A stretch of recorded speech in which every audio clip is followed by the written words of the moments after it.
Est-ce que voyager, ça veut nécessairement dire cocher des listes de pays à faire? Je crois pas. Voyager, c'est la rencontre avec l'autre, c'est la découverte, et il n'y a peut-être pas nécessairement besoin de partir à l'autre bout du monde pour vivre ça.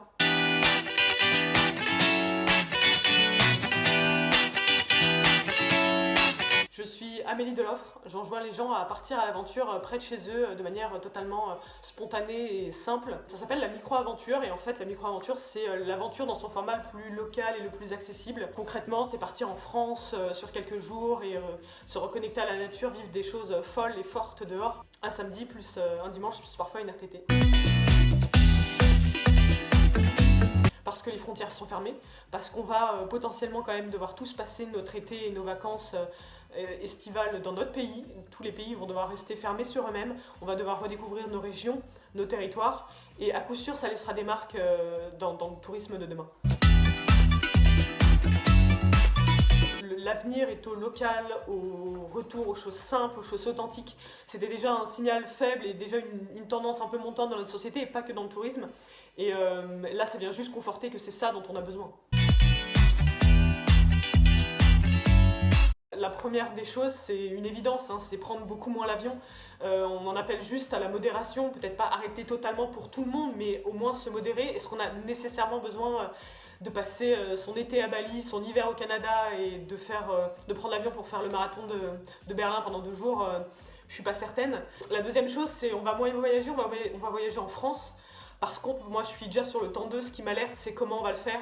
Je suis ravie que les gens restent en France et qu'ils aient envie de redécouvrir la France. Par contre, j'ai très envie que ça se fasse correctement. C'est très important. Aujourd'hui, 95% des touristes vont dans 5% du monde. C'est le tourisme de masse. En France, ça serait la même chose. Tout le monde ira sur la Côte d'Azur. Attention à ça. Réfléchissons par nous-mêmes. La première des choses, c'est n'allons pas tous au même endroit. Concrètement, c'est arrêter de consommer l'aventure. Désinscrivez-vous des comptes Instagram, des influenceurs. On vous influence, vous n'avez pas besoin d'être influencé. Réfléchissez par vous-même, achetez-vous des cartes, retrouvez l'envie de choisir par vous-même un lieu, une région parce que ça vous parle. Et au moins, on est sûr de ne pas tous aller au même endroit. Il n'y a pas que le Mont Blanc en France. La deuxième chose, c'est pareil, il ne faut pas y aller tous au même moment. Toutes les saisons sont jolies et incroyables, les paysages sont extrêmement changeants. On n'est pas tous obligés de partir sur les mêmes week-ends et aux mêmes vacances. C'est la deuxième chose. La troisième chose, c'est préférer l'humain et le petit.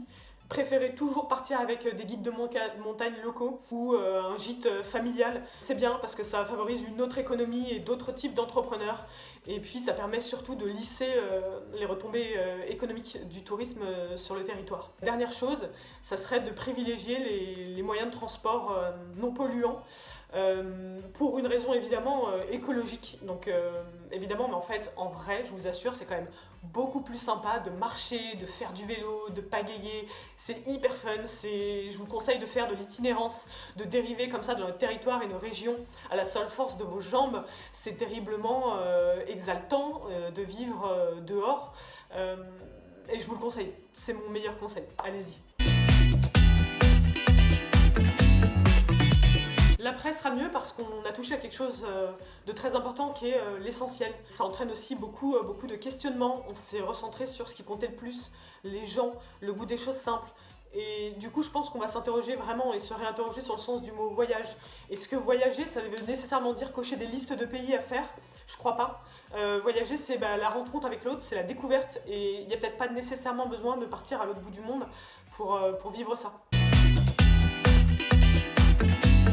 Et après, j'aimerais vraiment que le voyage et surtout la micro-aventure ne deviennent pas une industrie comme les autres et que ça reste avant tout un art de vivre.